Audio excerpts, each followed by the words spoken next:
There are a lot of choices when it comes to car shopping. Only Kelley Blue Book is your trusted resource for one-stop car shopping. Have confidence to price it, buy it, fix it, trade it, sell it, and love it when you KBB.com it. It's as easy to say as it is to use. Kelley Blue Book is the #1 most trusted third-party automotive site. So no matter what your it is, be empowered to nail it at KBB.com. And we're back with breaking news. The new Coke Zero Sugar might be the best Coke ever. That's right, Jim. With an improved taste and 0 calories, make sure... Jim.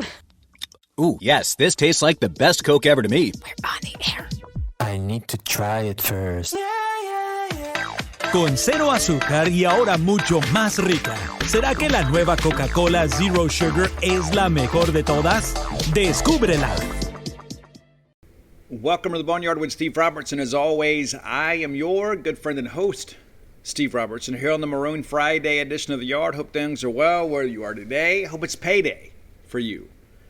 Maybe it is for you bi-weekly wage earners and weekly wage earners. Maybe today is the big day. Hope that it is. Hope you're able to get out and go do some good things. Let me encourage you, as always, get that honey-do list done this weekend. We're going to have some college football tomorrow.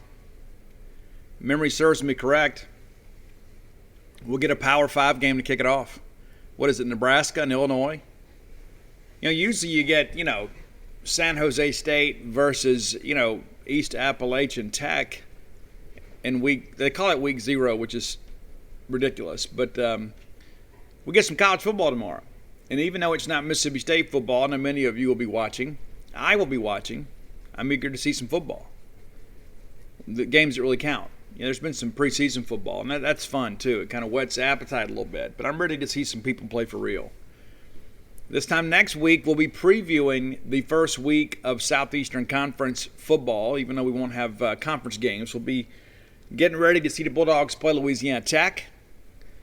It's going to be a lot of fun. Looking forward to that. Also of note, too, there is expected to be a tropical issue in the state of Mississippi. So all you guys on the Gulf Coast, guys and gals down there, please be careful.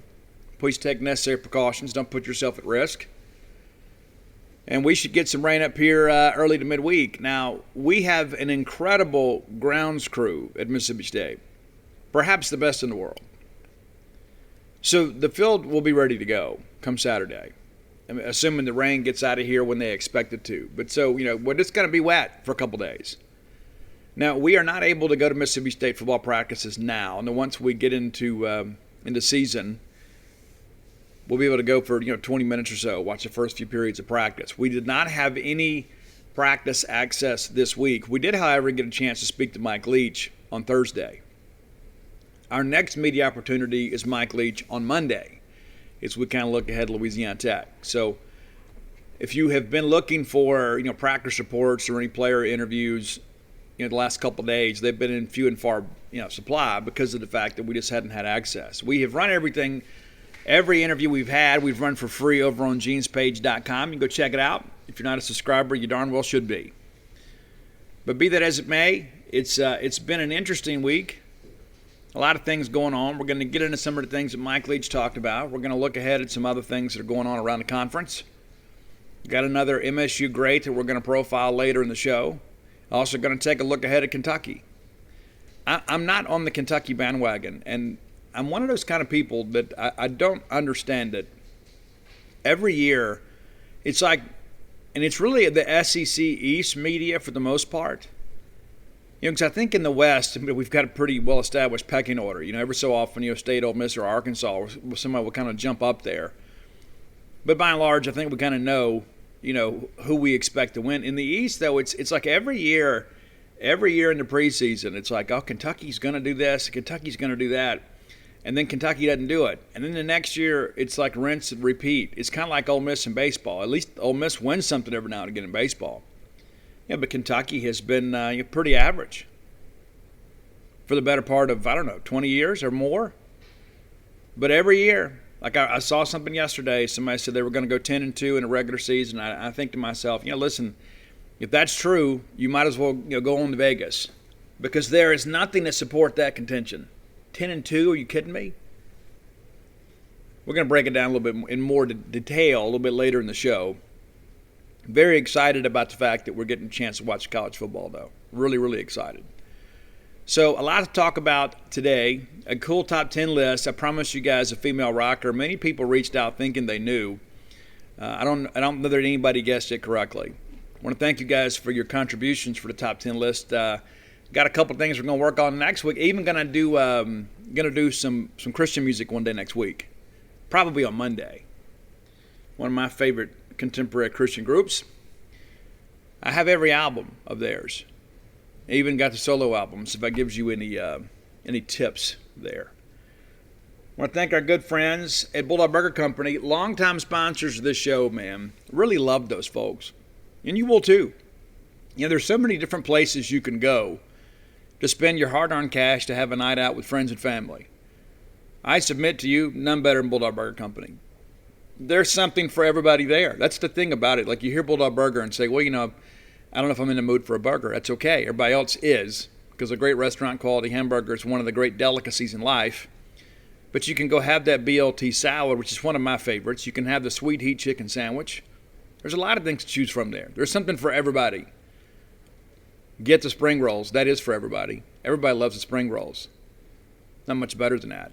And I think the wings are kind of sneaky good there too. I don't know if you go there for wings, but while you're there, maybe you just want to kind of change it up a little bit. You'll be happy. The flavor is really good. I love it. You will too. Great portions, great food, great prices, great service. Part of a great family of restaurants that have served the Golden Triangle for many, many years. Now 3 locations of Bulldog Burger Company to serve you right here on University Drive in Stark Vegas, Gloucester Street there in Tupelo, and then the brand new one, Lake Harbor Drive in Ridgeland. And I tell you, the reviews have been great. I get people every day. Just about I would say 5 times a week. Somebody said, hey, Steve, we went and checked out Bulldog Burger Company there in Ridgeland. Really glad they're in our neck of the woods. And I am too. They're building an empire. How about that? Bulldog Burger Company, the place where people go to meet. MEAT.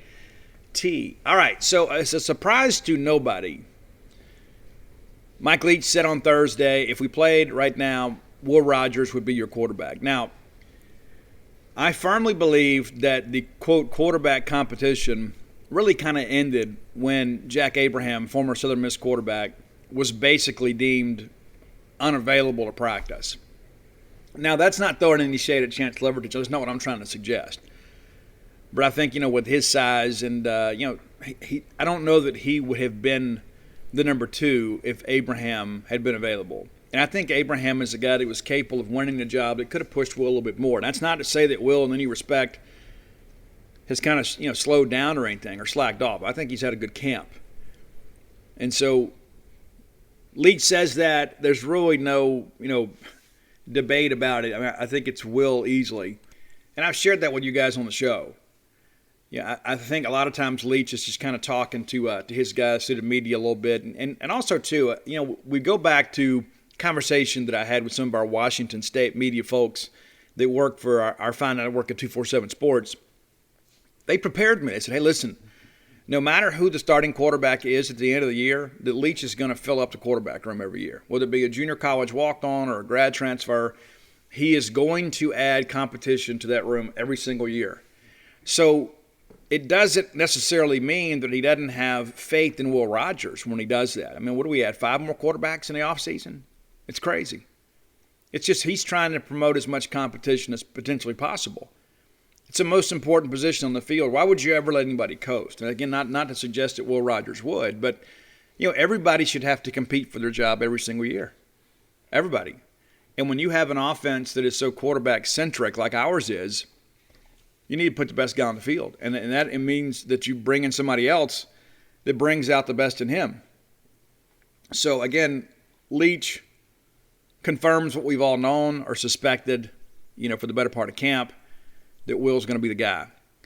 Now, what's also interesting to me about the whole Will Rogers thing is that he at no point when we have interviewed him has he ever acted like he had a sense of entitlement or, hey, this is my team, or been disrespectful to any of the other guys in the quarterback room. You just never have gotten any of that at any point.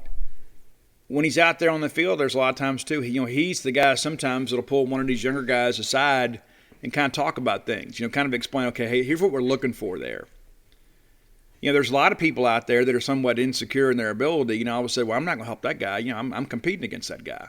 I think a true leader is a guy that wants everybody to be better. Because, what happens if, God forbid, Will Rogers is a breakthrough case and tests positive for COVID, and we got to go play a game without him. Will Rogers is about Mississippi State. Will Rogers is about the team.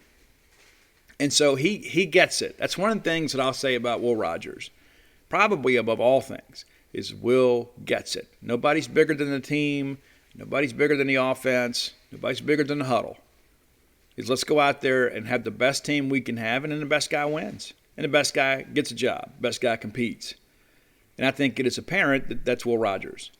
I think it's been apparent through most of camp. I know after the spring game, there were some people saying, wait a minute, this thing's awfully close. I just don't know if you can draw a lot of, analysis from a spring game. Basically, it's a glorified scrimmage, and you don't even have. It'd be one thing if you had your first team offense against your, second team defense or whatever. But a lot of times you have this, draft, and you split everybody up, and there's no cohesion with the offensive line because you got a lot of guys that aren't used to playing next to each other. It's just a different dynamic, and so a lot of times people, oh well, Steve, Abraham had the better spring game, and you know what, he did. He did have the better spring game, but he's unavailable. It's like they say, the best ability is availability. That's true. Like Jack Abraham, and a lot of people have said, well, maybe he'll just hang up the spikes. That's not what I'm told. I've had multiple people that said, you know what, that's just not who he is. And if that means that he has to apply for a medical hardship year and come back and compete again next year, that's what he's going to do. He's not going to be a guy that's just going to be like, okay, well, this is it. Let me go get a job coaching high school football somewhere. Jack's a guy that really believes in himself.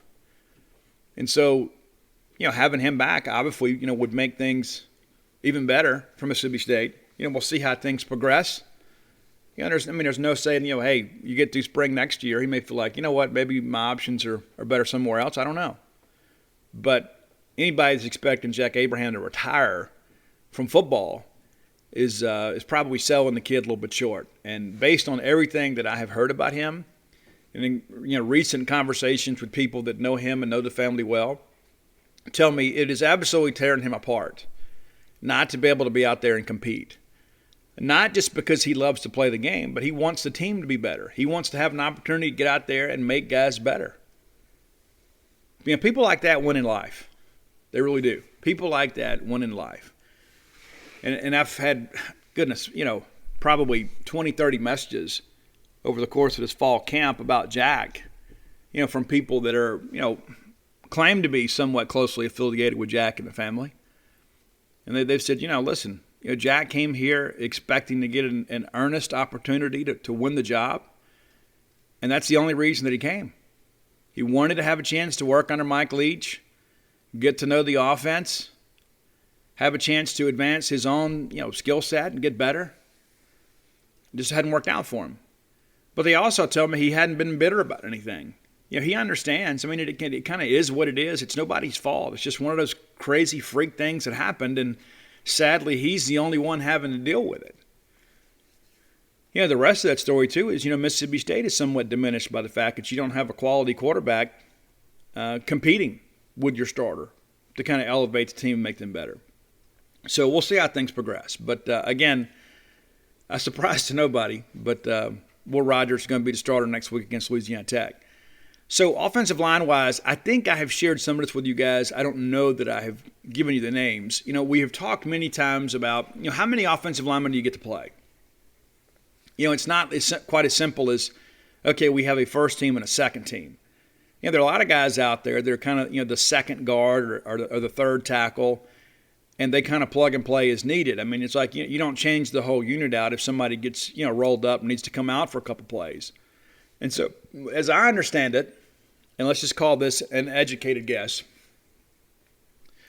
as you guys know, we're going Charles Cross at left tackle, Cam Jones at left guard, LaQuinton Sharp at center, Dollar Bill Johnson at right guard, and then Scott Lashley at right tackle.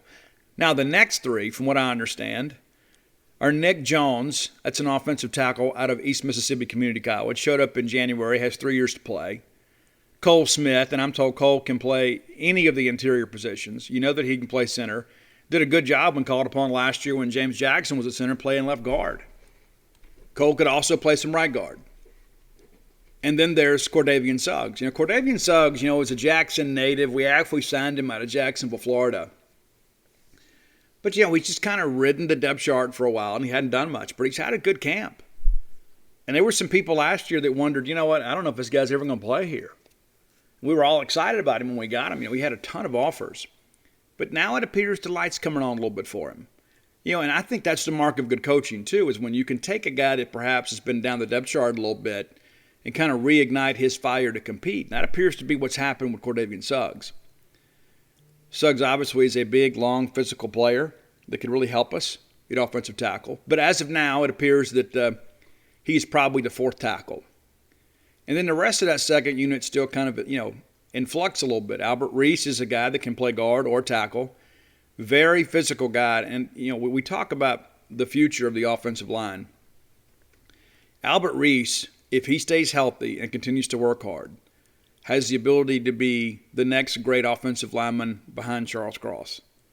This guy is an absolute mauler. Watching him in practice, watching him in the scrimmage games, even when, they're kind of holding up and playing friendly, the guy's a beast, man. He's an absolute monster.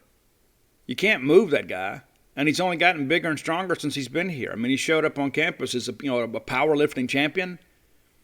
And then I think the very first workout they had, he tied for the team lead in bench press reps. Just imagine what Tyson Brown is going to do with that guy. A lot of these offensive linemen show up with bad weight, and they got to get to a new playing weight, and they kind of got to transform their bodies. But when you get a guy like that, it's a little more game ready. That's exciting. There's a lot of guys, they start dropping weight, and they lose some muscle mass because they lose it the wrong way.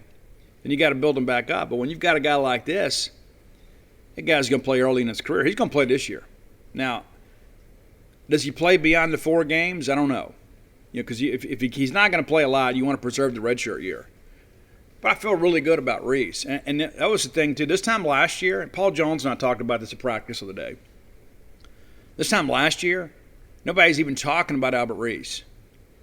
And then you look at it today, and he's arguably the best offensive lineman we signed in the 2021 class. And so I say that just to kind of offer a little bit and ask for a little patience. If there are going to be some names that pop up late, we're going to be thinking, oh, man, wish we had a spot for this kid. It's just like the McHale Pounders thing. And I want to talk a little bit about the Bryson Hurst thing a little bit. Listen, wish Bryson Hurst the best. Hope he goes to Ole Miss. And if that's what he plans to follow through and do, gets his college degree, meets his wife, goes on to have a great life, and loses every Egg Bowl that he ever plays in. That's my earnest prayer about all that. But I had a discussion with somebody else in the media recently about this. And a lot of times, I don't think a lot of our people, the optics always are bad when you lose an in-state recruiting battle. Now, the bottom line is, as I told you guys on Monday, you're not going to get everybody you want. That's just not how life works. Especially with State and Ole Miss being so similar record-wise the last 20 years or so, there hadn't been a lot of separation. And we've had some opportunities to kind of pull away from them, and we've neglected those opportunities. I think Dan Mullen a couple times had a chance to really put his foot on their throat and let them get up, So, as long as you have an in-state rival like that, it happens to Alabama and Auburn too. Look at what happens over there with Gus Malzahn. Auburn's still got good football players, but you're dealing with the greatest dynasty in the history of college football, and yet they're still able to get some kids from Alabama. And so it's kind of the same situation here. And so the bigger issue comes in. It's not losing Bryson Hurst that gets you beat. It's not being able to replace him with a player of comparable value. Now, Bryson Hurst is the best offensive lineman in the state of Mississippi this year. I don't think there's any question. Some other people say, well, he's game ready. No, he's really not. Okay, he's really not. He's got some bad weight, but he is a very, very strong player with incredible hands. There's a lot of guys out there that don't have great hand strength, and they're just kind of relying on their shoulder pads a little bit, and they kind of get out there and chicken fight. Not Bryson Hurst. Bryson Hurst gets his hands on you and then kind of controls the encounter. Guy can really play. The issue comes up for us is if we don't get him, who do we replace him with? Well, that kind of remains to be seen. I like the 3 offensive linemen we have, and I do think we'll take a junior college offensive tackle, but you've got to find another interior guy.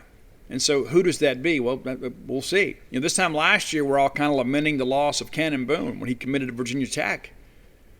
And then as the recruiting process kind of went forward, next thing you know, it comes back around and we get him. And Cannon Boone was one of the top guys on our board last year. And so a lot can change between now and National Signing Day. I think about Aaron Brule. You go back a few years with that, right? So Dan Mullen and his crew really wanted Miles Mason. Out of Hewitt-Trussville High School there in Alabama. He had an Arkansas coach on his staff there that really kind of worked against us. And so eventually he flips to Arkansas.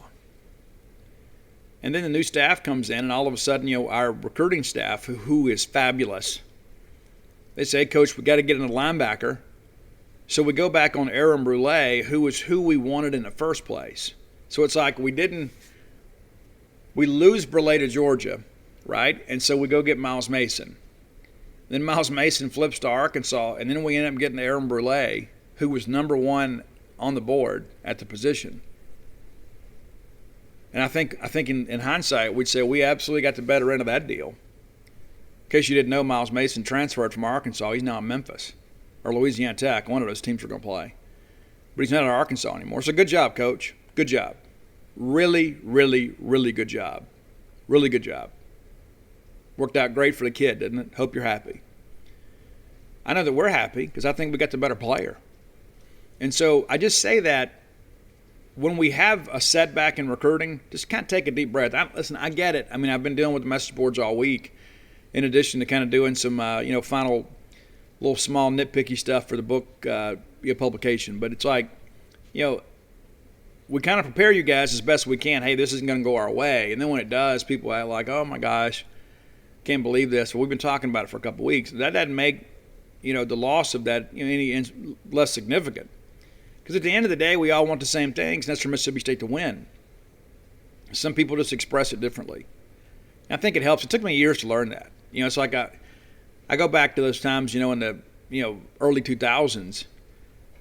Somebody ever had a dissenting opinion about Mississippi State, they're almost just kind of swallowed up. I think there's probably a pretty good balance right now, but there were in times that the only conversation you have was somebody who so they were, quote, keeping it real, and then pushing their own issue, their own agenda. But, the bottom line is that maybe maturity just has taught me this, that all of that comes from the same place. It's like some people get all bitter and get resentful, and I get messages every once in a while, Steve, I don't understand why people are so negative about this.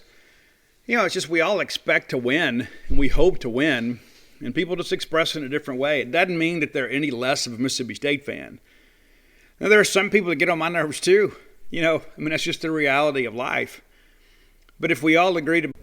Hey, Bulldog fans, do you find it more difficult than ever to provide a quality meal for your family? I bet you do. There's the hustle and bustle of the holiday season coming up. It's football season. Kids are back in school. There's more activities than ever. And sometimes you think to yourself, man, when do we have time to go shop and find a quality meal? Well, our friends at HelloFresh have partnered with us here at the Boneyard to make it easier than ever. It is America's #1 meal kit, and I'll be honest, I've tried them all. HelloFresh is not just a catchy slogan. They absolutely mean it. It's so simple. A great quality meal delivered right to your door.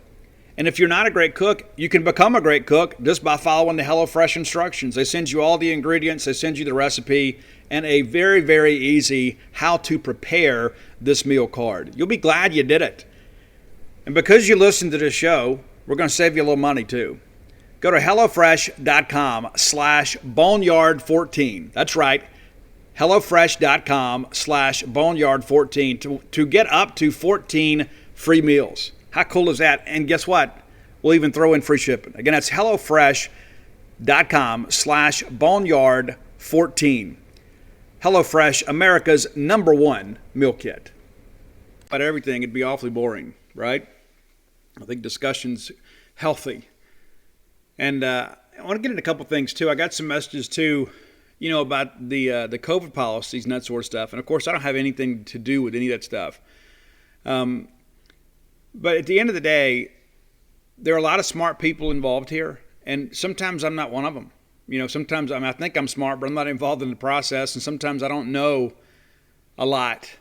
There are a lot of people out there that have plenty to say, on Facebook and social media. They hear things and kind of regurgitate them. I'm just going to say this just to kind of clear the air a little bit. Listen to the experts. Listen to your doctor, not somebody that's making some commentary piece or pushing their own agenda. Listen to your own medical people. That's my advice to you. And again, I can't tell anybody else how to live. And quite frankly, you probably shouldn't listen to my advice about that kind of stuff anyway. But when it comes to the COVID stuff, I want all of you guys to be here.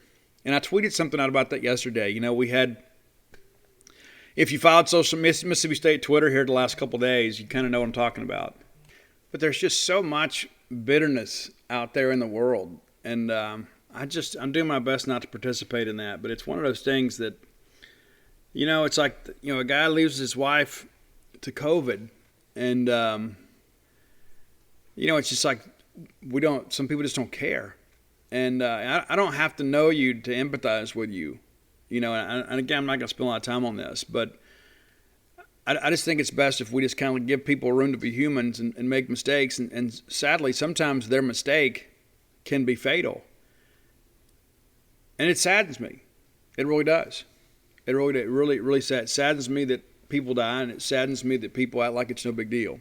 So, but I'm going to move on from that because I don't want to get in trouble because I'll end up saying something that I probably shouldn't. But take care of yourself and take care of your health. Your family wants you to be here. I want you to be here. We need every cowbell possible ringing in Davis Wade Stadium. We need to pack the left field lounge. We need to make sure that as we expand Duty Noble Field, you guys get a chance to see that and watch us win another national championship. We want you here. We want you on this side of the grass. And maybe I'm in the minority. I don't want any of you guys to die. I don't care who you voted for. I want you to be here. So take the steps necessary, if at all possible, to ensure you're here as long as you can be here. Because we're not done winning championships. You want to be here to celebrate that with us. I know that. I know you guys do. And we want you to be here and be a part of that. All right, so let's talk a little bit more about some of the things that Mike Leach had to say. I don't know if you've read this. We got Zach Arnett, and we had Tony Hughes earlier this week. And it was my question Zach Arnett was answering, and I thought he gave a great answer, when he talked about, hey, if you're a 2, there's a reason. And if you don't like being a 2, then do something about it. It's kind of reminiscent to something Nick Saban said here recently, too. It's like, I don't make the depth chart. The best players play. The guys that come out here and perform and do a great job, they're the guys that are going to play. And Zach Arnett mentioned it. And I thought it was great. He didn't he didn't reference Saban, but, the mindset is the same. And I loved it. I think that's exactly what needs to be said. I mean, and not just in football, but in life. It's like it's one of those things you look at and say, well, if you're tired of being this, then go do something about it. I worked for a guy named Brian Gahagan once, and his boss was a guy named Jim Glover. And Jim Glover, one of the smartest guys that I've ever worked for indirectly. He was the regional vice president of our company. And Jim Glover came into one day, we were hanging out talking at my store, and he says, whenever you get tired of it, you'll do something about it. I've never forgotten that. It's one of the most profound things I've ever heard in life. And it may not be a big deal to you guys, but it is to me. Whenever you get tired of it, you'll fix it. And so that's kind of what Zach Arnett is referencing. I really like Zach Arnett a lot. And we have talked a little bit, kind of off camera at times too. Not only is he a great football coach, he's a great guy. But the thing that I like most about Zach as a coach is that he's always coaching. When we're sitting there watching these guys in team drills or scrimmage, and you get down to the third team guys, he treats those guys just like the first team guys. The expectations are the same. Probably a little more patient with the first team guys, but it's like, hey, this is our scheme. We're going to run it right. And if you don't run it right, I'm going to get you out of here. You're going to go sit on the sidelines and watch for a while. But he never stops coaching those guys. I don't know how long he's going to be here, but I hope it's a while. I really do. And again, I go back to the fact that John Cohen and the MSU athletic department signed him to that extension last year in season. So when everybody else came fishing last year, he had kind of priced himself out of the market. Pretty savvy move by your AD there. All right, so let's get into here about the offensive line. I talked about it. Here's what Leach had to say about it. I think they're better. I think they're playing together better. I think collectively they have a higher sense of urgency. They're still a very young offensive line, but some are drawing on the experience they got last year. We have some pretty good reinforcements. We're not great there, but we're a work in progress. We're getting better. So I don't think I do think we're making steady progress. I think we probably have 7 we could play right now. That's the head man. And the thing about that really fires me up a little bit is Mike Leach is not a coach speak guy. You know, he'll just tell you, oh, we were horrible today. We didn't do this. Quarterbacks didn't do that. DBs wouldn't make a tackle. You know, he's very matter of the fact. And so when he brings this up and he goes, hey, I think they're getting better, you know, I'm watching it myself and they look better to me in kind of my untrained eye. But then when that guy kind of validates the fact that they're looking better to him, and this is the guy that devised the scheme, that gives me a lot more confidence. Because let's be honest, we feel great about our wide receiver group. Then they're outstanding. And I'll get some comments Mike said about them shortly too. We really have improved as a group, wide receiver. Our young running backs have matured. You know, obviously they're not, proven SEC veterans yet, but they had a decent year, all things considered, last year. I mean, you lose the bell cow of that group, and you basically throw two true freshmen out there just a couple months removed from prom and say, go get them. That 10-game SEC schedule's all yours, guys. Go make it happen. You know, it's a different deal. But the one group, I think we're kind of like, oh, man, it's like, yeah, we feel good about our backs. I mean, everybody's in better shape, and Will's got another year of experience, and he was really good down the stretch. Wide receiver groups were, oh, what about the line? That was the biggest question mark to me coming in. And so I'm cautiously optimistic about the line. I'll be honest with you, I'm a little concerned about Scott Lashley just because it's a lack of playing time. Because, I mean, think about this. Like Cam Jones and those guys have more playing time than Scott does. And Scott's got, 5 years into this thing now. You had the redshirt year last year due to the injury, and able to come back this year. And so I'm a little concerned, what's he going to do, when the game speeds up a little bit. But I think the rest of those guys, I'm not being negative about Scott. I'm just saying that, that's the one unknown to me on the line. I think Charles Cross is the guy last year that really took a step forward, got a little bit bigger and stronger. He looks great this year. And listen, a lot of people projected him as a first-rounder. In order for him to be a first-rounder, he's going to have a great year, which is good for Mississippi State. If he has a year that's good enough for him to go in the first round, I think we're going to be really happy with the win-loss record when it's all said and done. Cam Jones is the guy that got out there and started at right tackle last year because of a team need. Now he's back where he belongs, on the interior.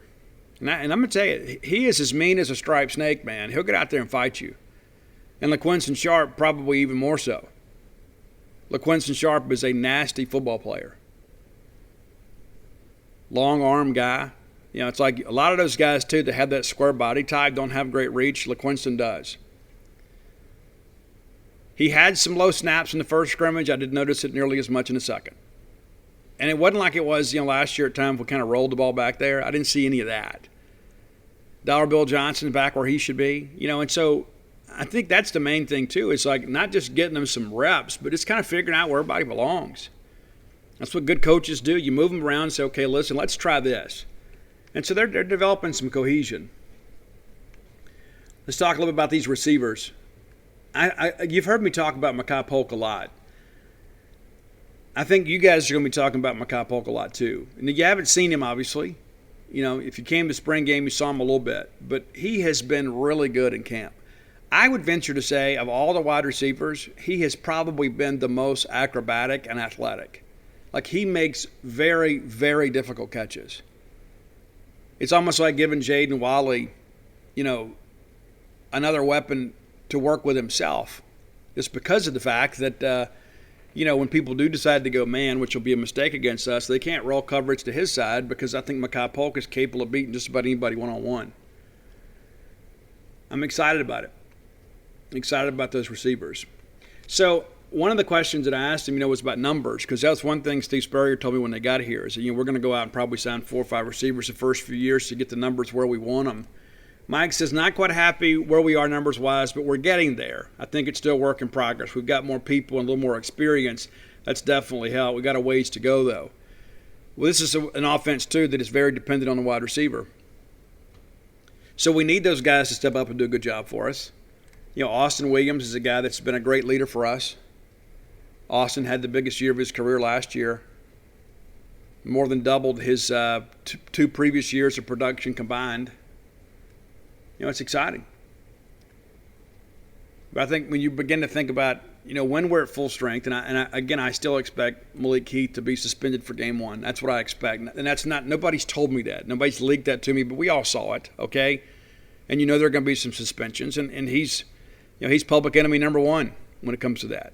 And so, we'll see how things progress with him. But I don't expect to have him in week 1. Don't know anything beyond that. Just don't expect him in week 1.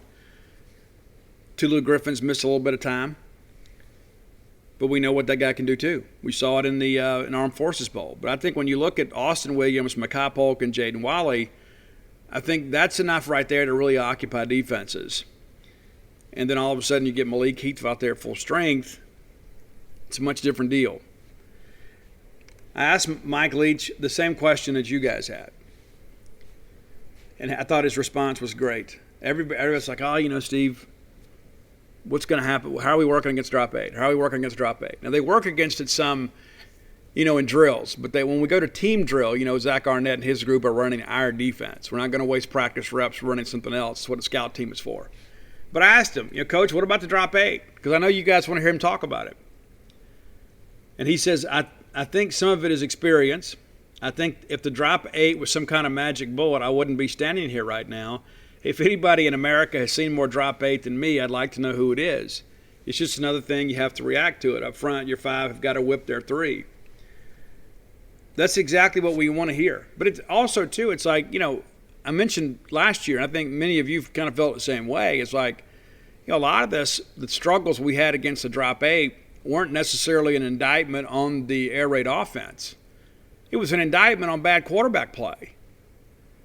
I mean, you guys remember KJ Costello looked completely lost against the drop 8. And listen, KJ will be, an interesting question to the trivia question, interesting answer to the trivia question, who holds the SEC record in a game for passing yards. People outside of us will forget it's him. But Arkansas goes to drop 8. And what do? We throw a pick 6 to Greg Brooks to open the game, and then we're chasing the game. And then we go out to Kentucky and we force a football over the field. Well, they have 5, 6 interceptions. Ridiculous, Then you bring Will Rogers in, and Will's never had to face that either. I mean, do you think Will Rogers had to see a lot of drop 8 at Brandon High School? No. Did they see some zone? Yeah, but it's a lot different deal. The windows are much tighter. Not to mention you got wide receivers, and I've shared this on the show before. How long do you think it's been since Mississippi State wide receivers have had to play against a drop 8 until last year? You think Austin Williams did it at Ocean Springs? No. I mean, you know as well as I do, every defense that we played when Dan Mullen was here, they committed an extra safety to the box, and they played man-to-man coverage outside. That's what they did. And so nobody on the roster had ever had to deal with that. But Mike Leach has. His staff has. That's what they do. And so I think you've got to put some faith in Mike Leach's experiences. And Mike Leach is an intelligent football coach, and give him the benefit of the doubt that he will have this team better prepared for that. A lot of it, too, is wide receivers don't know where to sit in the zone. You got to uncover sometimes. And all that just comes in experience and repetition. We're not going to be out there just slinging it down the field, and we're going to have to go out there and commit ourselves sometimes to, dinking and dunking a little bit and running the football and kind of getting them out of that zone. The number one way to beat that zone is for Jaquavius Marks and for Dylan Johnson to make people pay by dropping 8. Simple as that. If they're going to drop 8, the vertical passing game's not going to be there. I mean, yeah, there'll be some, you'll find some seams across the middle and things like that. You'll swing some balls out there. Probably work some crossing routes and kind of get some people confused. But you know what? When they start dropping 8, next thing you know, Jaquavius Marks is getting 6 yards here, 7 yards there, 8 yards here. We go down the field and go up a couple scores. Now all of a sudden, Well, we got to do something to slow these guys down. You know, it's so interesting too. Like, Georgia, Kirby Smart. Remember that post-game press conference? He said every time they went to man coverage, we burned them. Every time. They ran zone most of the night. But he said every time they went to man coverage, we made them pay.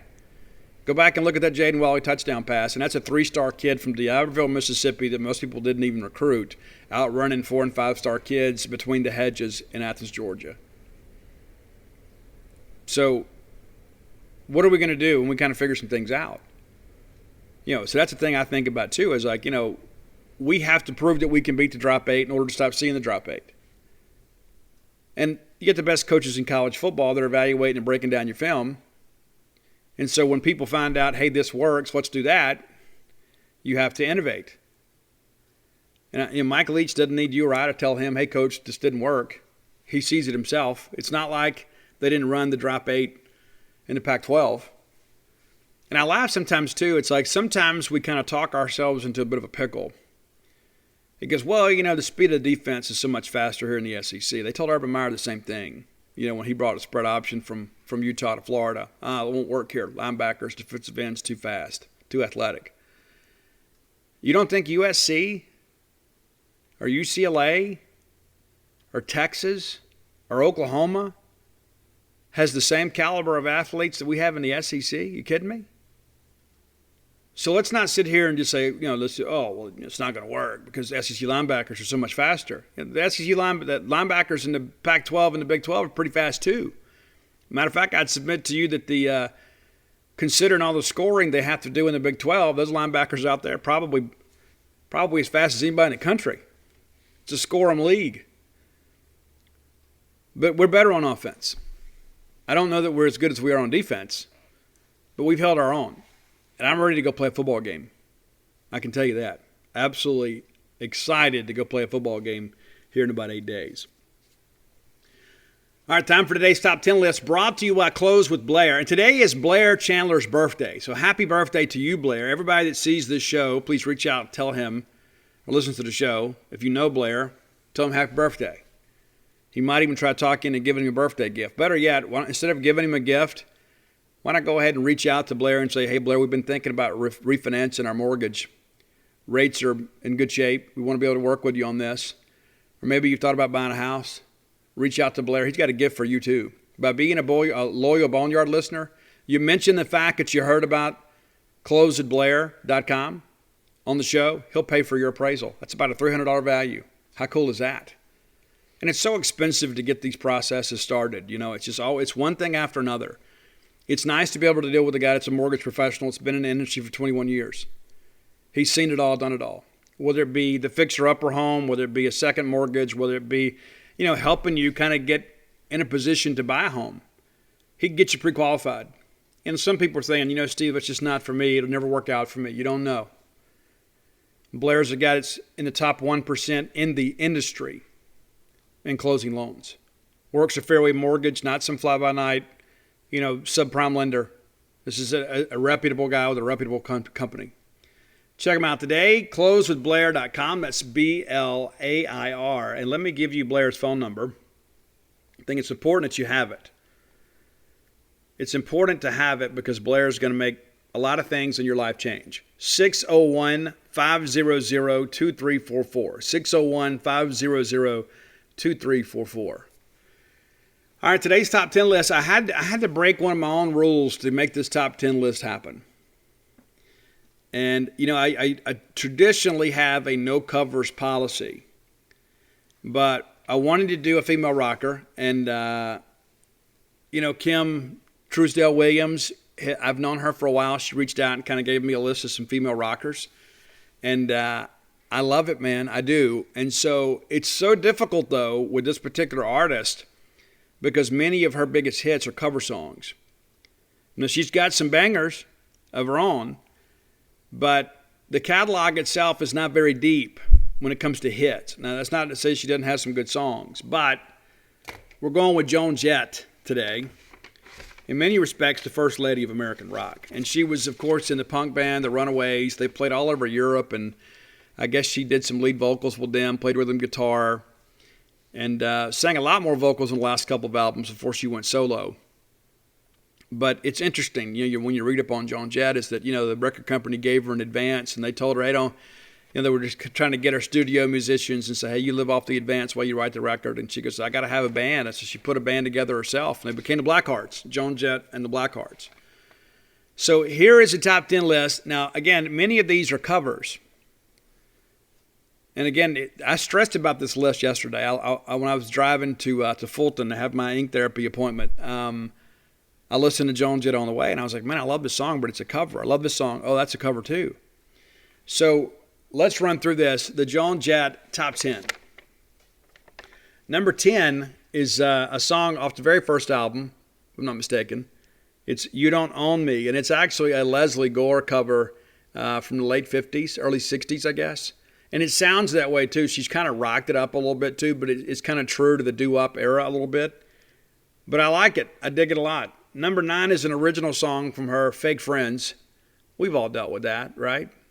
I don't just mean on the internet, too. A lot of people out there that say they're your friend. I always say, if your friends don't want to see you winning, they're not your friends. If they're not supporting what you do, they're not your friends. They may be your acquaintances, maybe people you work with, but not your friends. One of the things, too, I used to always get tickled about is like, I'm my friends from work, and then you change jobs and you never hear from those friends again. They weren't your friends, they were your coworkers.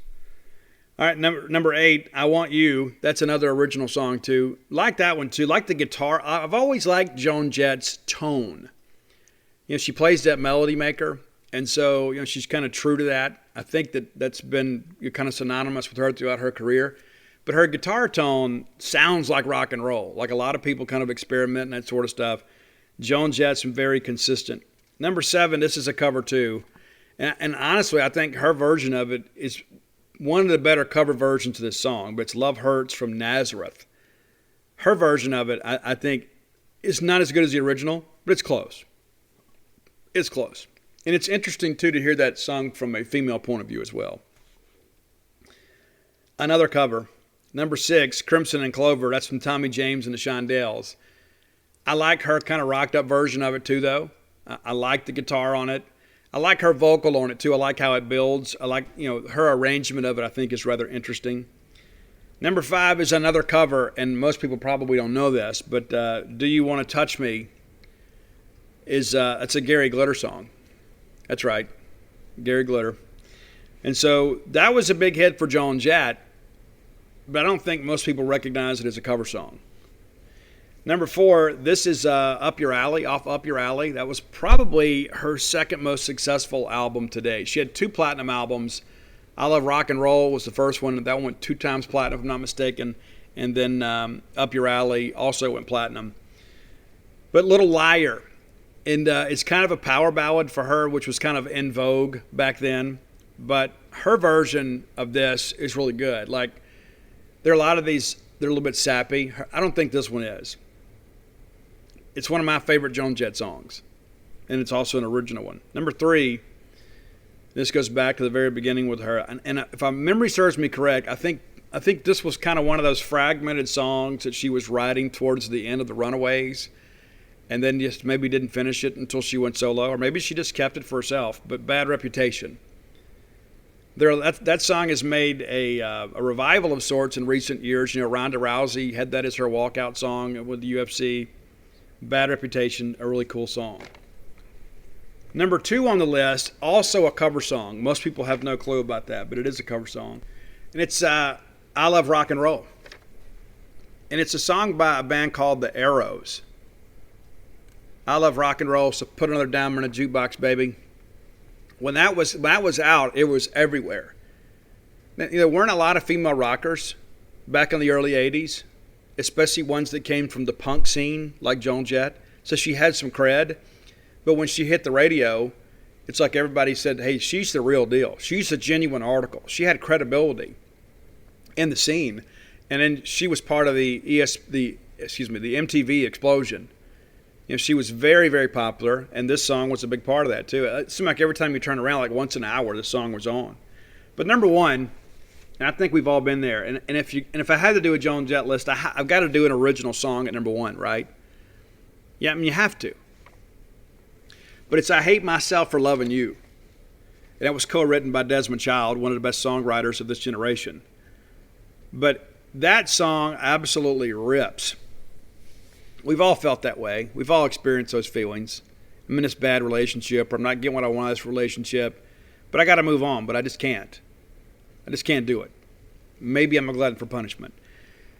I tell you what, that song, to the production value on that album, even though that was released in the late 80s, when you turn that up in your car, it sounds like it was released yesterday.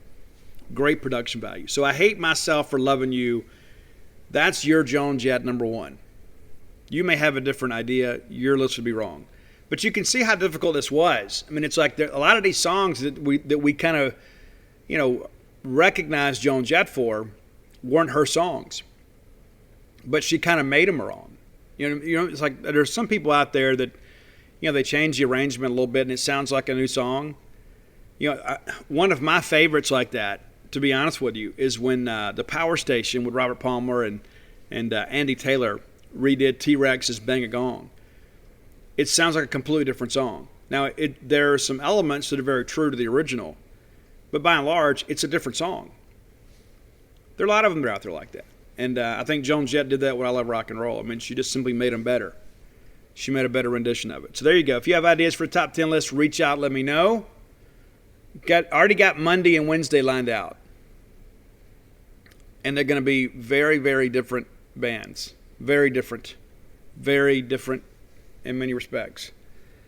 And to be honest with you, the band we're doing on Wednesday, I cannot believe we haven't done them yet. To give you a little hint, we used to play one of this band's songs regularly at Davis Wade Stadium when we tried to get the crowd all hyped up. So you can kind of guess about that a little bit. So we'll do something cool on Monday. We'll come back with something completely different on Wednesday. It'll all be cool. And maybe we let Roy pick an artist for Friday. So Roy's keeping the list up. Thank Roy for all he does for us and kind of keeping all that together.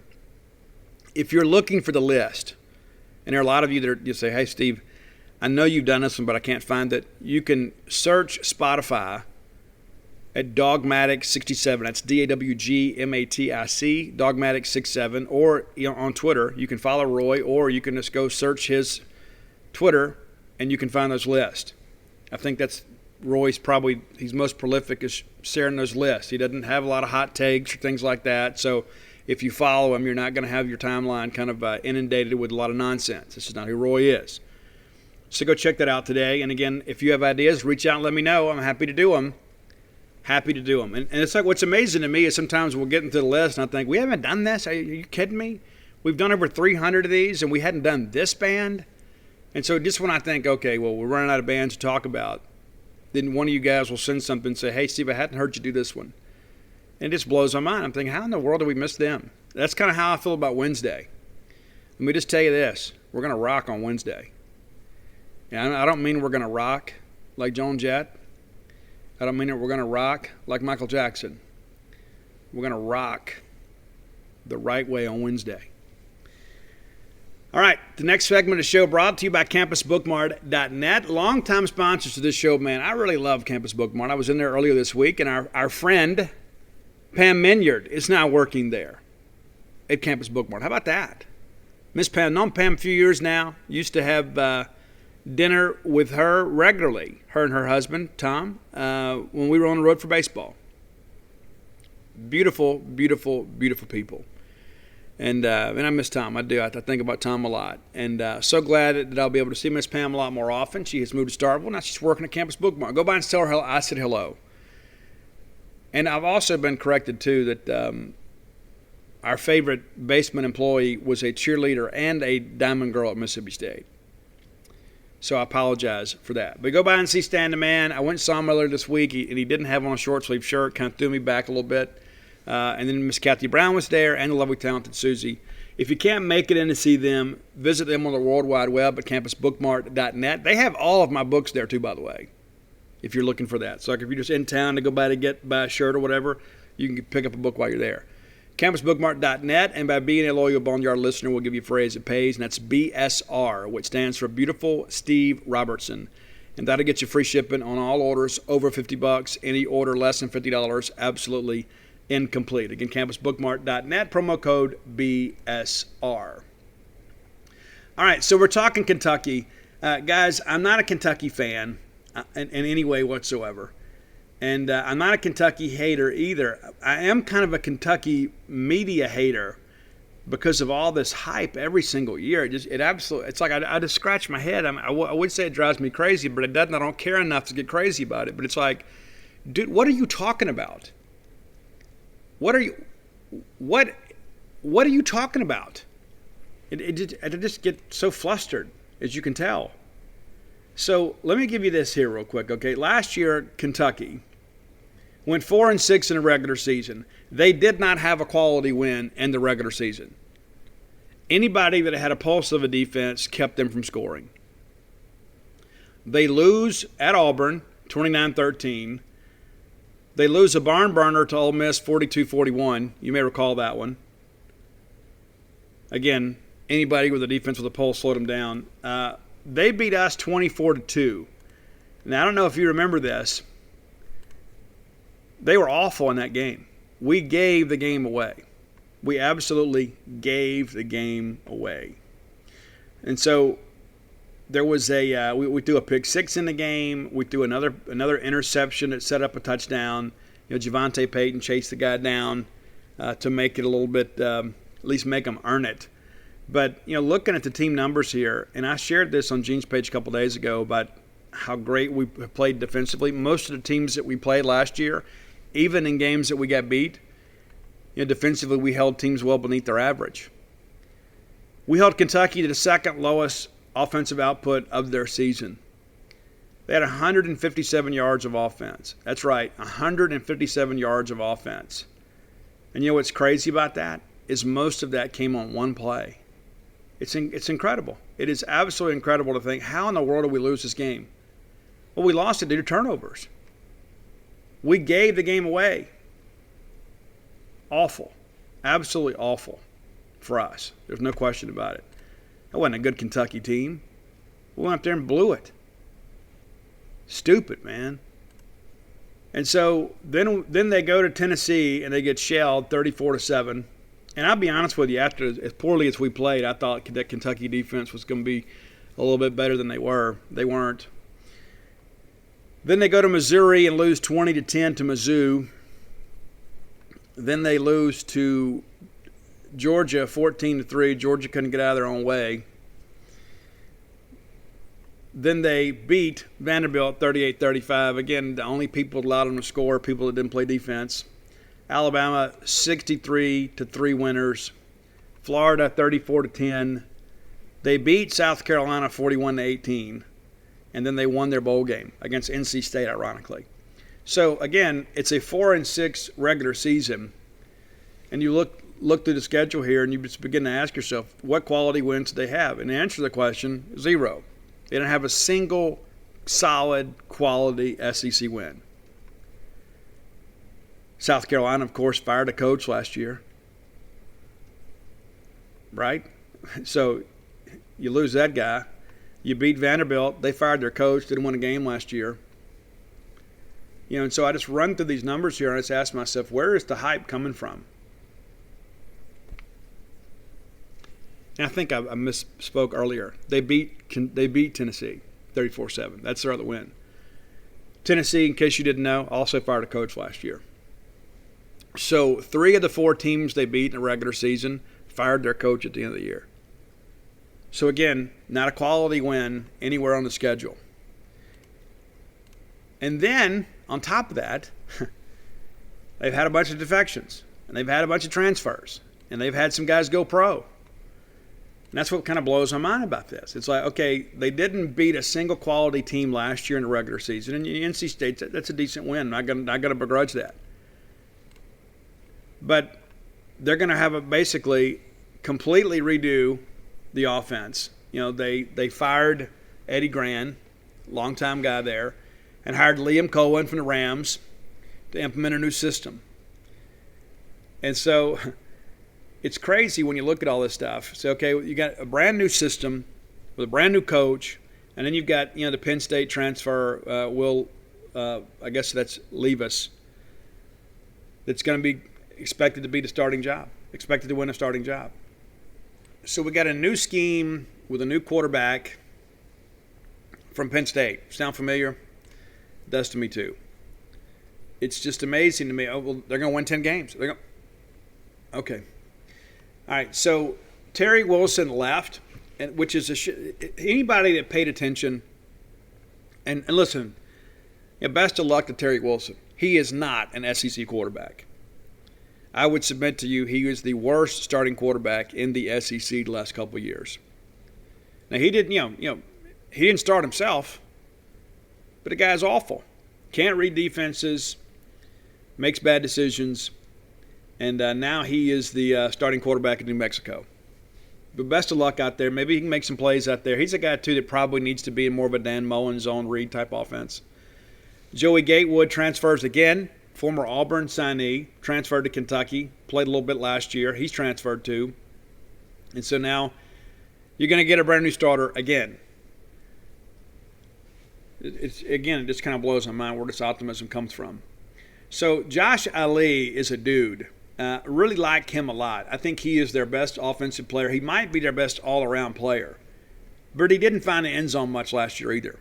Looking at Josh's numbers last year, played in all 11 games, led the team with 54 catches, 473 yards, and then 1 touchdown. Guys, here's the rest of this story. They didn't have a single other receiver catch more than 16 passes on the whole team. Keaton Upshaw had 16. He's gone. I think DeMarcus Harris is back, 14 catches. I mean, it's like you had a handful of guys that had double-digit catches, but, you couldn't get it done with a forward pass. And so you've got, outside of Josh Ali, who struggles to find the end zone, you've got a group of wide receivers that is largely unproven. There's no question about it. And you don't have a single quarterback returning. I guess Bo Allen threw a couple passes for him last year in relief. So you've completely overhauled the quarterback room.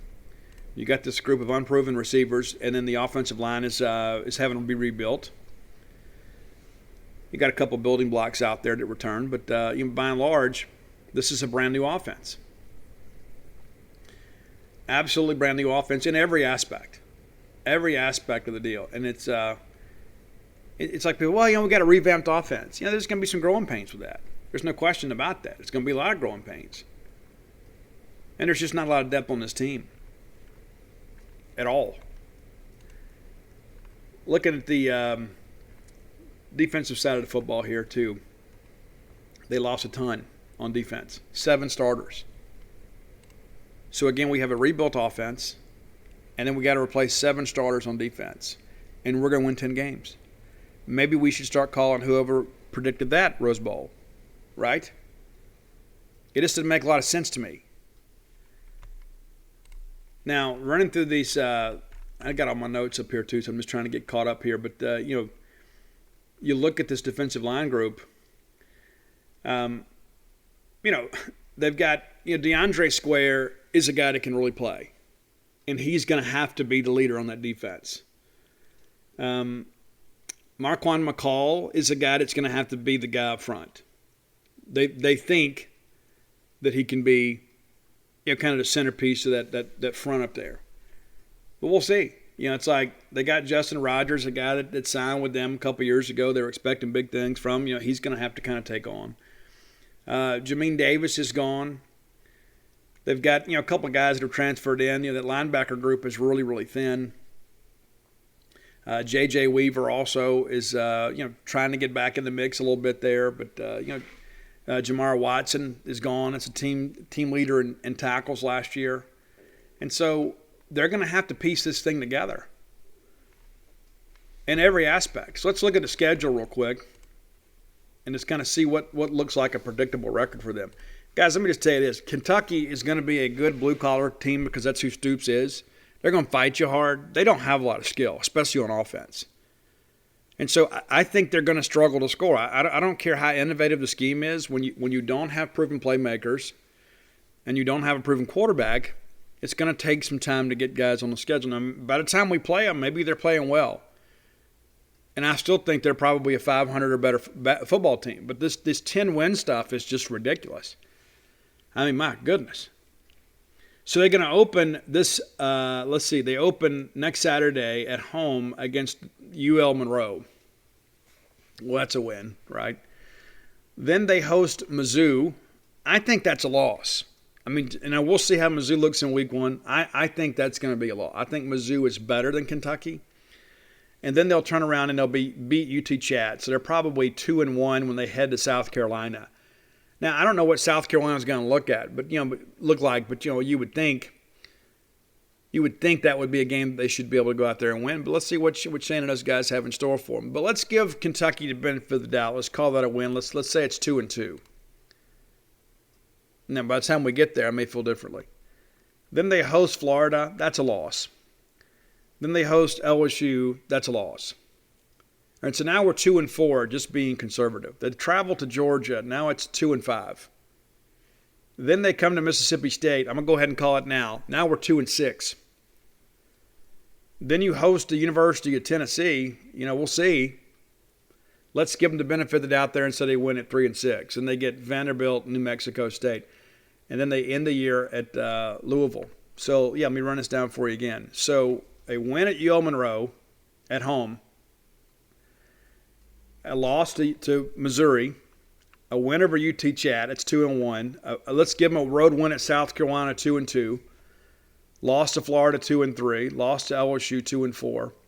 Lost to Georgia, 2-5. Lost to Mississippi State, 2-6. And so that's kind of what. Now they'll close strong, and which will be great because they'll beat Vanderbilt and they'll beat New Mexico State, and we'll see what happens in the rivalry game against Louisville. But then that'll be great for all those Kentucky media guys next year because they can say, hey, we really close out the season strong, and they'll go win the Independence Bowl or something, against Louisiana Tech or something, and be like, they closed the season, winning 3 of the last 4. This seems to be the year, and every year seems to be the year until we get ready to go play football games. It's amazing to me. Again, it's just one of those things that just kind of blows my mind a little bit that this happens every single year. Oh, Kentucky's got this. Kentucky is just an average football program. They're basically, in many respects, the Mississippi State of the East. And we've had the better of that series for the last 20 years. Now, we've kind of traded blows here the last few years. But it's just not one of these things I look at and say, hey, this is a game that we should lose. Every year when the schedule comes out, I count that as a win. So let's just take a look at recent history. I don't know where you guys want to start. I don't know. We can go, 2000? We want to go 2000? That sound good to you guys? We'll start there, okay? We will start with the year of 2000. That is, towards the end of the Hal Mumme era, right? So here we are, 2-9. 2001, Guy Morris takes over, 2-9. 2002, they go 7-5. So they finally get a winning season. 2003, 4-8. 2004, 2-9. 2005, 3-8. And we're in the Rich Brooks era now. They turn it around, win back-to-back Music City Bowls, finish 8-5 and 6-7. Win the Liberty Bowl in 08, go 7-6. 7-6 again, Rich Brooks retires. And everybody's like, it's a great deal. But they're 6-6, 7-5 every year. But at least they were going to bowl games, right? Joker Phillips takes over, 5-7, 2-10, 2-10. Excuse me, 6-7, 5-7, 2-10. Then Stoops takes over in 2013. So here is the Stoops report here, okay? 2-10, 5-7, 5-7, 7-6, lost a bowl game, 7-6, lost a bowl game, 10-3 in 18, and then 7-5 last year and they win the bowl game. That was 19. And then last year they go 4-6 and then win the bowl game. And so when you look at the Mark Stoops era here, I mean, what is this? 1, 2, 3.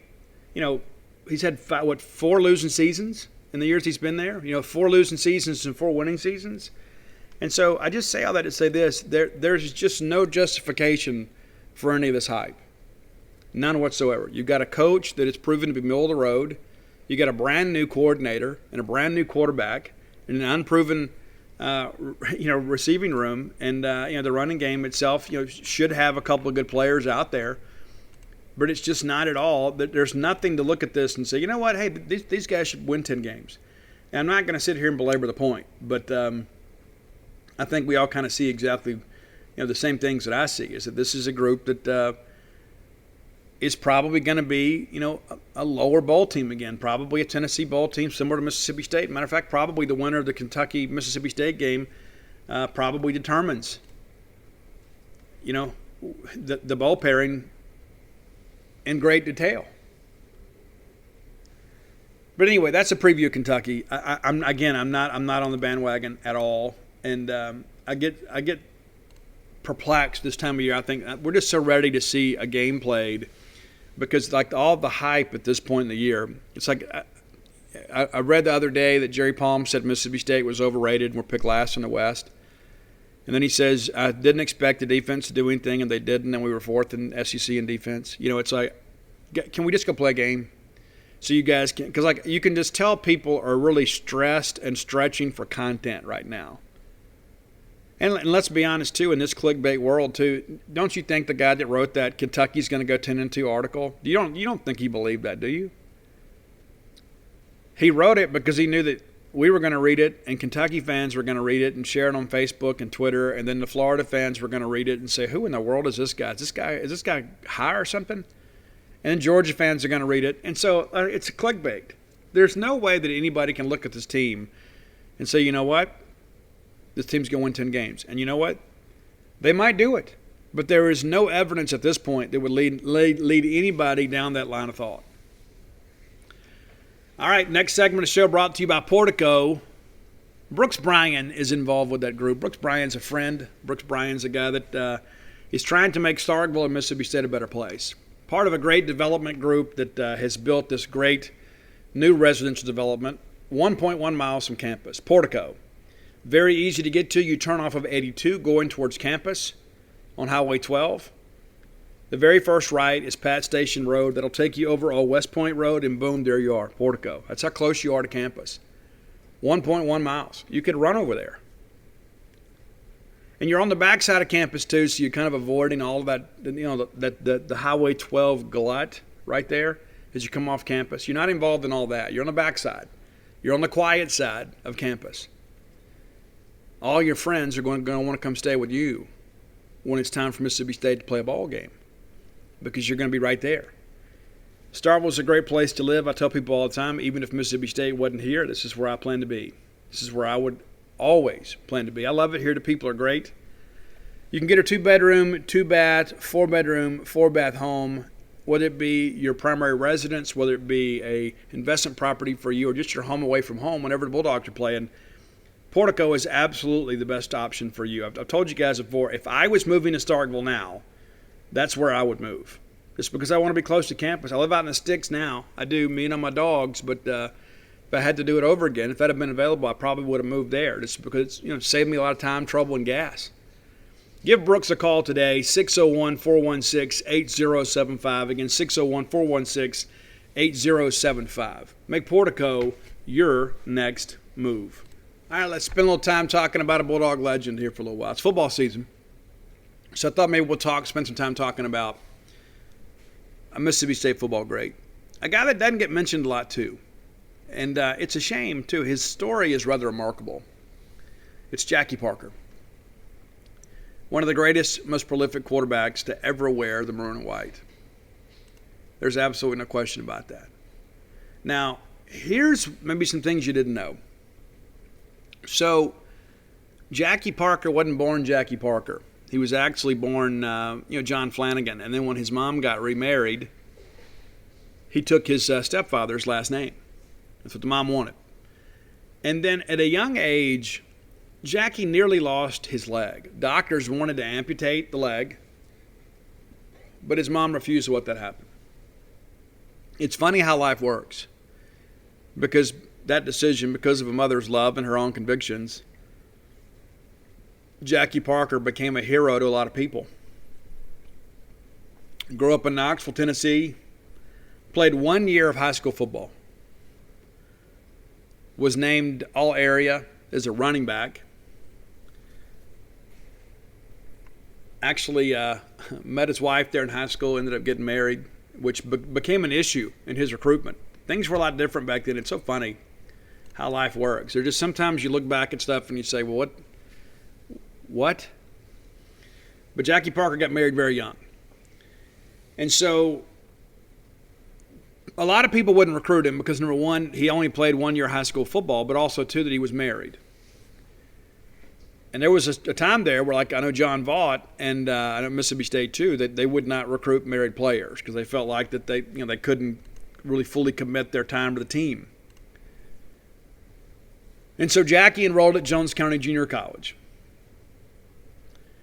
Played baseball there and football. Was an excellent contributor in both sports. He helped them win a state championship in 1952. Won a state title in football and baseball while he was there. He's now in the Jones County Junior College Hall of Fame and the National Junior College Association Hall of Fame. And so after he left Jones, he came to Mississippi State, and actually originally came as a baseball player.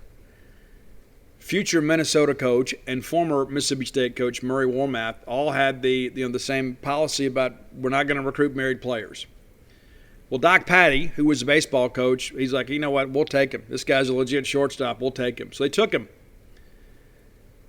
And then Jackie got an opportunity to get a contract with the Cincinnati Reds. He didn't take it. And then, of course, football was struggling, so they came, knew who he was, gave him a chance. And then everything changed. Jackie Parker was a guy that quickly became the guy. And he earned it in practice. It's, we're having the final scrimmage this Saturday, before we go play. In the same situation, when Jackie Parker was here, he threw 7 touchdowns. There was no question he had to be the starter. Played it 2 seasons at Mississippi State, was named to the All-SEC team in 52 and 53. Was an All-American in 53. In 1952, he set an NCAA record for points scored in a season, 120 points. That was an SEC record until 1992. Think about that. A guy that nobody wanted set a record that lasted 40 years. It's pretty cool to think about. So he also has held some records that have recently been tied or broken by people you know. Most points scored in the game by a non-kicker in a season for Mississippi State, 120, back in 1952 by Jackie Parker. That was tied in 2010 by Vic Ballard. So Jackie Parker, to this day, all these years later, nearly 70 years later, still holds that record. If that doesn't tell you how special a player he was, I don't know what will. A record is still standing. It's incredible. Most total points responsible for in a single season, 168, because he also did the place kicking. He holds the highest career yards per pass attempt at 8.518. And you would think, well, this new offense, maybe that changes. Most rushing touchdowns in a single game, 4. Most points scored in a single game, 29. Most points responsible for in a single game, 6 touchdowns, 6 PATs against Auburn. That's a lot. There's some other things, too, that are really cool about him. Second most touchdowns responsible for in a single game with 6 against Auburn. That record was broken by Dak Prescott. He's second in single season rushing touchdowns with 16. Vic Ballard broke that in 2010 with 19. He's third all-time in career passing efficiency with 135, behind only Tyler Russell and Dak Prescott. Third in single season TDs responsible for. Tied with J.J. Johnson and John Bond for 5th in career rushing touchdowns. The only people ahead of him, Michael Davis, Vic Ballard, Dak Prescott, and Anthony Dixon. 7th on the all-time school scoring list. After he was done at Mississippi State, he was drafted by 2 different organizations. Had the opportunity to go play for the New York Giants or for the Edmonton Eskimos. He went to the Eskimos for one reason only. Darrell Royal, former Mississippi State coach, Darrell Royal, who was his quarterback's coach, was now with the Eskimos. So he picked Canadian Football League and took less money to go play for Darrell Royal. And then shortly thereafter, Darrell Royal left, but Jackie stayed. The Giants came back and offered him a bunch more money, and he stayed. He offered him, legend has it, almost double what he was making in the CFL. Stayed because his wife liked Edmonton, Peggy. It's incredible to look at the numbers that he put up. He's in the Canadian Football Hall of Fame. He is in the Mississippi State Hall of Fame. He is in the College Football Hall of Fame. I mentioned the Junior College, the JCJC Hall of Fame. If there is a Hall of Fame around that he was a part of, that he played in, any organization that he played in, he is in their Hall of Fame. That includes the Edmonton Eskimos. What's interesting, too, is like you run through all this stuff here. He was, all SEC guy. He was, back of the year, named all these organizations. It's phenomenal to think about these things. And so most rushing yards in a career for the Edmonton Eskimos, 4,713, Jackie Parker. It's amazing to think about that. Won the Grey Cup and was basically an institution in Edmonton. He was traded late in his career to Toronto for like 5 different players and some money. That's how valuable he was. He went into coaching for a while, became a general manager, basically stayed with Canadian football his entire adult life. And he died in 2006 in a local Edmonton hospital to throat cancer. Just spent a lot of time being a dude. And it's just, he won the Grey Cup 3 times. He was the CFL's most outstanding player 3 times. He was an all-star, 9 times? 8, 9 times. It's amazing to think about the things that Jackie Parker accomplished. And he's listed in one of the top 50 Canadian Football League players of all time. And it makes you wonder, if he had played in the NFL, what would have happened? And I'm sure there may be times in his life maybe he considered that. But it's pretty clear that he was committed to Canadian Football League, and he had made a name for himself and built a career there. But I don't know if we talk about Jackie enough here at Mississippi State. His numbers are absolutely ridiculous. Absolutely ridiculous numbers. I'm going to pull some of these up for you, too, before we move on. Jackie Parker threw for 16,476 yards in his career. Completed just over 50% of his passes, which is kind of unheard of at the time. Had 88 touchdowns, ran for 5,210 yards and 854 attempts and 67 rushing touchdowns. He was a dual threat before that was really even a thing. A lot of other people were beginning to kind of make the move to have, more of the, traditional type pocket passer. The New York Jets had not really taken off just yet. But the bottom line was that Jackie Parker was a visionary in many respects. He's an incredible athlete.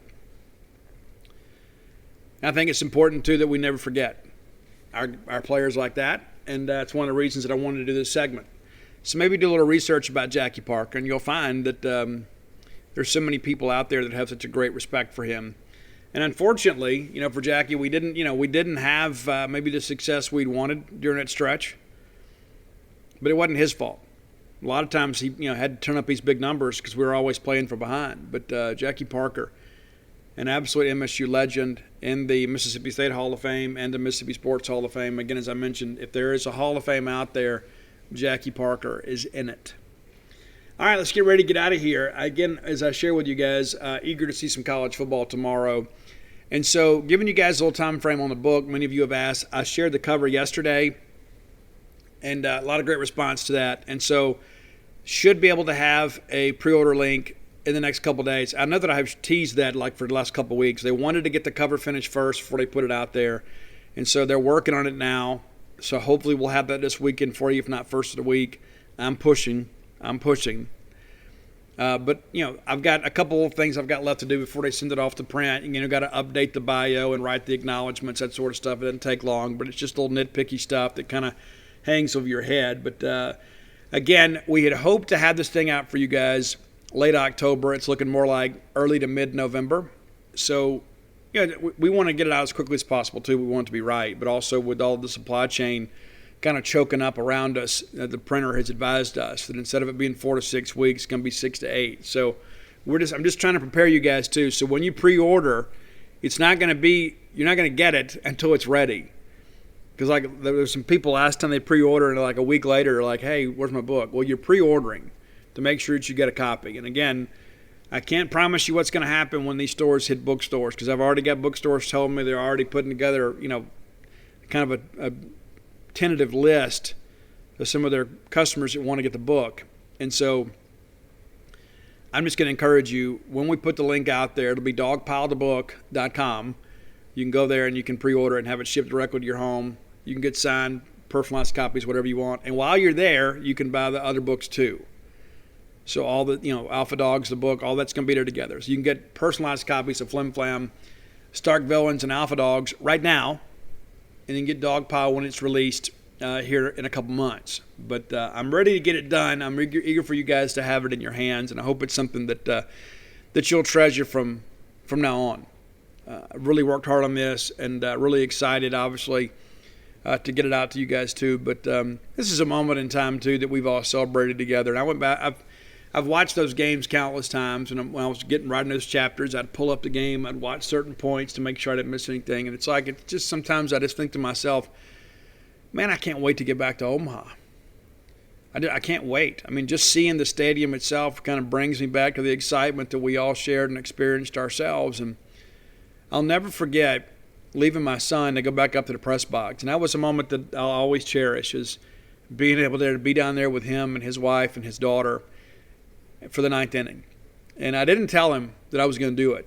And about halfway through the ball game, he texted me. He goes, hey, why don't you come down for the 9th? Well, as soon as I got in the car to drive to Omaha, I'd already decided if we win this thing, I'm going to spend the 9th inning with my son. And so when I walked back up the steps to go back up and get to work, the euphoria and just the unabashed enthusiasm in that concourse was unlike anything that I've seen. I mean, it's like something you go back and you see in movies.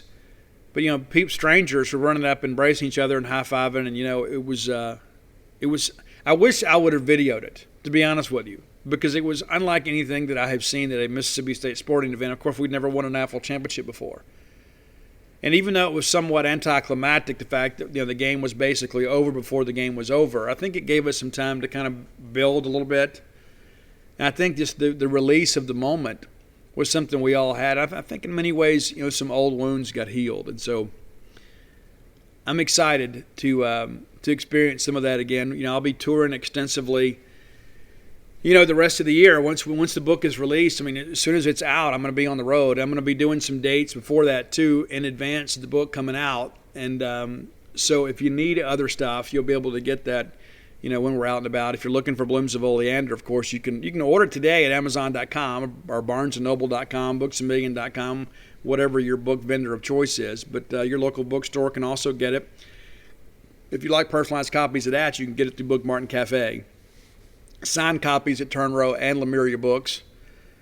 But, listen, I'm excited about football, but there's a part of me, too. There's a part of me that's still in Omaha. Because it's like I just don't know if we can get over it. And I don't mean that in a negative way, but it's like to finally get up the mountain and finally see Mississippi State, plant a flag up there is something we've all hoped for. And at times it seemed like an impossible dream for us, but it finally came true. And it's been my joy to write this book, and I absolutely cannot wait for you guys, to have it. Ran into some people involved in Mississippi State baseball here as of late, and said that basically the conversations are already kind of beginning to take place. It's like, hey, we got to start getting back to work. As great as it was, we got to start getting back to work. And it'll be fall baseball here before you know it. We'll be rolling through that, going out there for scrimmages, and I'm eager to see what they're going to allow us to do this year. Our families love to come, and it's been somewhat inhibited. Because they haven't been able to come and watch their kids in the scrimmages. And so hopefully that'll change. But, we got to keep the student athletes safe. And I think we can do it again. I mean, I know that I'm, kind of talking on a turn here, but I don't know if we can do it this year, but I think we can go chase that thing, and I think we can make somebody else have to really earn it. I think we're going to be really good in baseball this year. I don't think there's any question. I know when you get there and you get all excited about it and you get caught up in the moment, you think, hey, now that we've done it, let's do it again. I honestly think if we can find a little bit of leadership along the way, I think we got a chance to be back in Omaha again for the 4th consecutive year, and then we'll see about matchups once we get there. But I do think we're capable of chasing a top 8 national seed again this year. And I think we're certainly capable of getting back to Omaha. And, of course, that kind of works hand in hand. We just got to be able to handle our business in the regular season. As we've learned, the SEC tournament doesn't mean a whole lot, but we need to make sure we handle our business and then ensure that our body of work supports us getting a top 8 national seed, and then we'll go from there. Being able to play in our ballpark makes all the difference. But speaking of playing in our park, we're getting ready to do it at Davis Wade Stadium. And so look forward to seeing you guys then. It'll be like a family reunion. Looking forward to it. Can't wait to get out there. I know you guys are excited about that as well. We love it when you come to town. And let me go ahead and prepare you for this too. In and around the Humphrey Coliseum, they're already working on kind of the infrastructure beneath the ground, all the electrical stuff, and that, all that stuff's being handled now. And so I don't know if it's all going to be finished by next week. And so if you're one of those people that has to park in that area, just be mindful of that when you get ready to go. And let me encourage you, as always, have a pretty good idea where you're going because it's going to be a lot of bottlenecks. Get here early. We've got all day to kind of hang out before the ball game starts. But, the sooner you get to campus, the better. There will always be some issues getting in and out of the stadium. And so I encourage you to be early with that. And again, at this point, not hearing anything about proof of vaccination. And as a matter of fact, at this point, I don't expect that to happen. I don't expect that to happen, at least for game one. I don't think you're going to have to have proof of negative test or anything like that. I think next week you're going to show up, scan your tickets, and you're going to go find your seat. That's what I expect to happen. But until next time, let's all live our lives in a way we make more friends than enemies, and people can see a difference in the way we live. There are a lot of choices when it comes to car shopping. Only Kelley Blue Book is your trusted resource for one-stop car shopping. Have confidence to price it, buy it, fix it, trade it, sell it, and love it when you KBB.com it. It's as easy to say as it is to use. Kelley Blue Book is the #1 most trusted third-party automotive site. So no matter what your it is, be empowered to nail it at KBB.com. We can sum up McDonald's new crispy chicken sandwich in one word: crispy. But also juicy and tender. Maybe crispy, juicy, tender, all one word? Okay, fine. You'll just have to try our crispy chicken sandwich to understand it. Get a free medium fries and medium soft drink with purchase of any crispy chicken sandwich. Available only on the app. Ba-da-ba-ba-ba. Price and participation may vary. McDonald's app download and registration required.